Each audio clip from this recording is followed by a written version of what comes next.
Sahyadri top 10 news या बातमीपत्राचे प्रायोजक आहेत Mac Care super speciality hospital Ahmednagar.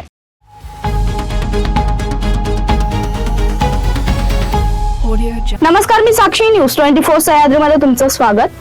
पाहूया अहिल्यानगर जिल्ह्यातील महत्त्वपूर्ण बातम्यांचा आढावा सह्याद्री टॉप 10 मध्ये।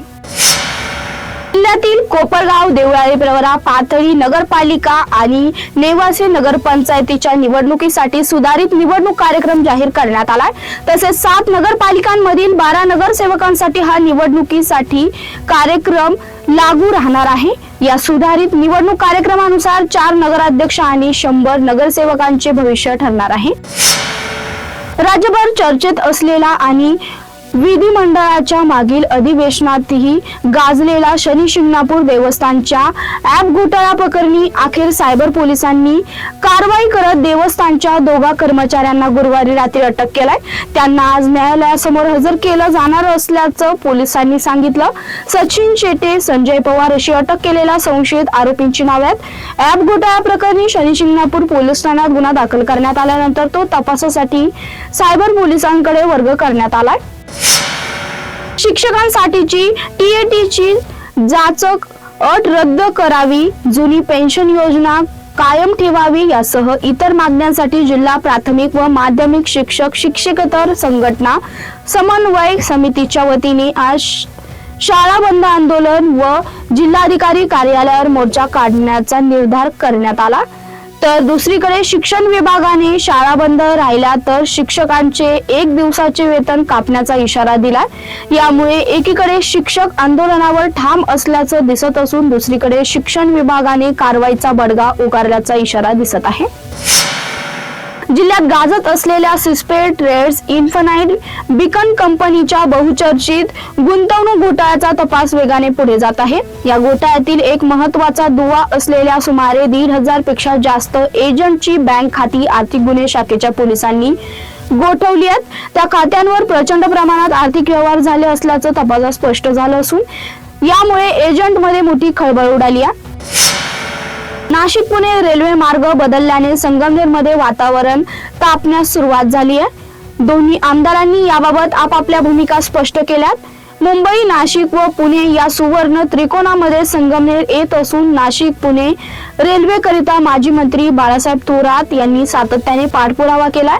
मात्र राजकीय स्वार्थासाठी रेल्वेचा मार्ग बदलला असून कोणतेही तांत्रिक कारण न सांगता संगमनेर जुन्नर नारायणगाव मार्ग रेल्वे होण्याकरिता मोठे जनआंदोलन उभारण्यात येणार असल्याचं आमदार सत्यजित तांबे म्हणाले।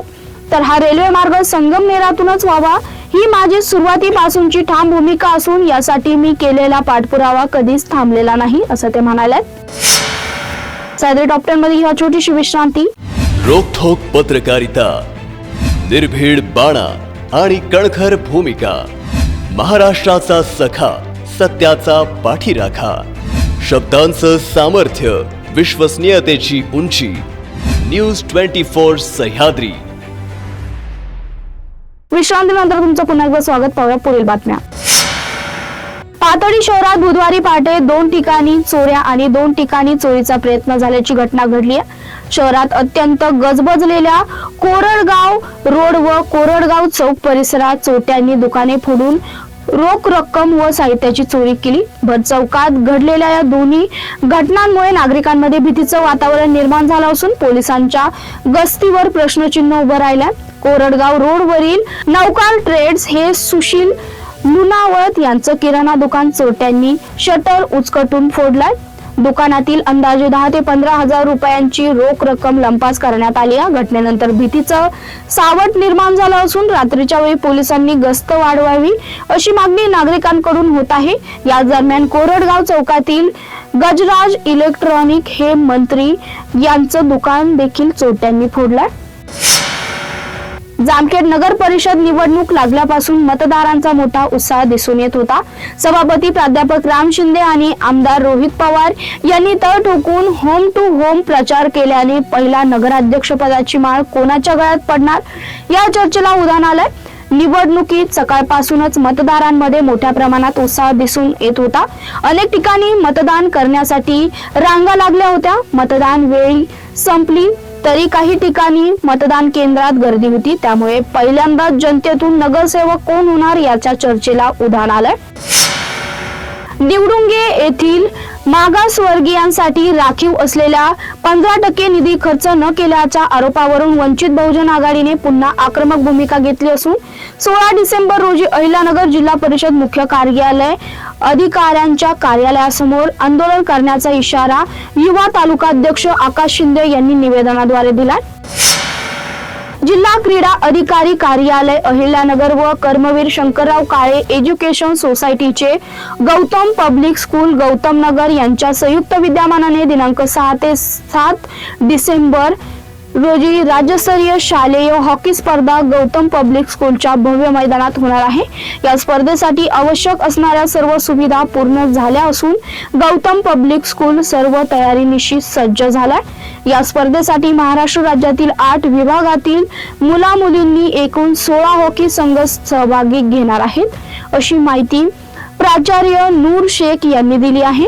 या भव्य राज्यस्तरीय शाळेत हॉकी स्पर्धेचं उद्घाटन संस्थेचे विश्वस्त आमदार आशुतोष काळे यांच्या हस्ते शनिवारी सकाळी 10:30 वाजता होणार असून या प्रसंगी पुणे विभागाचे क्रीडा उपसंचालक नाईक, जिल्हा क्रीडा अधिकारी ज्ञानेश्वर खुरांगे, क्रीडा मार्गदर्शक विशाल गर्जे उपस्थित राहणार आहेत.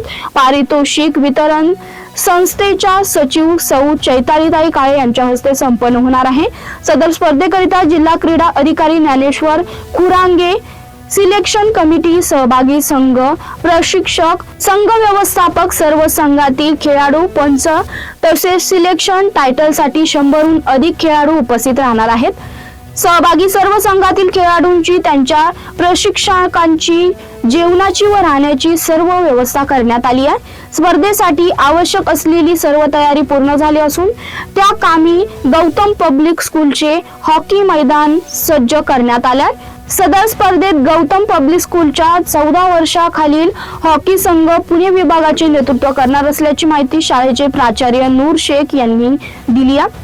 सिलेक्शन कमिटीद्वारे स्पर्धेतील उत्कृष्ट खेळाडूंची महाराष्ट्राच्या हॉकी संघात निवड होणार असून सदर संघ राष्ट्रीय स्तरावर महाराष्ट्राचे नेतृत्व करणार आहे.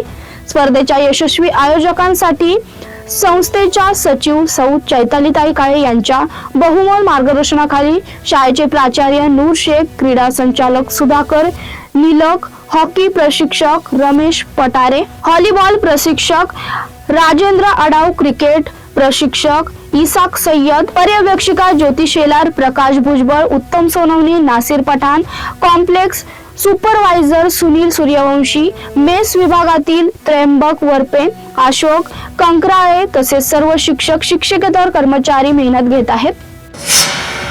कोपरगाव मतदारसंघातील वाढत्या अवैध धंद्यांवर आमदार आशुतोष काळे यांनी गेल्या 6 वर्षात अनेकदा पोलीस व महसूल प्रशासनाशी बैठका घेऊन कारवाईच्या सूचना दिल्या, तरीही फक्त वरवरची कारवाई होऊन हे धंदे पुन्हा सुरू होत असल्याने अखेर त्यांनी मुख्यमंत्री देवेंद्र फडणवीस, उपमुख्यमंत्री अजित पवार व महसूल मंत्री चंद्रशेखर बावनकुळे यांना थेट निवेदन देत हे धंदे कायमचे बंद करण्याची मागणी केली आहे. तसेच गरज पडल्यास आंदोलनाचा इशाराही दिला.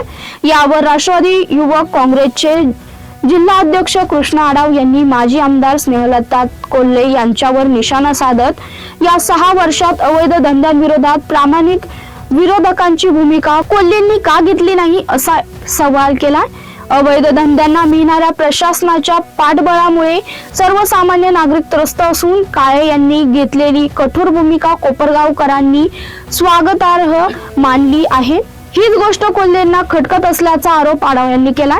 कोल्हेंच्या कार्यकाळात अशी ठोस भूमिका का घेतली नाही? त्यांनी अवैध धंदे बंद करण्याबाबत काळेंच्या भूमिकेशी तुम्ही असहमत आहात का असा प्रश्नही आडाव यांनी उपस्थित केला. सदरी टॉप 10 मध्ये इथे सांगतो. तुम्ही पाहता न्यूज 24 सह्याद्री टॉप 10 न्यूज या बातमीपत्राचे प्रायोजक होते Mac Care super speciality hospital Ahmednagar. शब्दांचं सामर्थ्य, विश्वसनीयतेची उंची. न्यूज 24 सह्याद्री.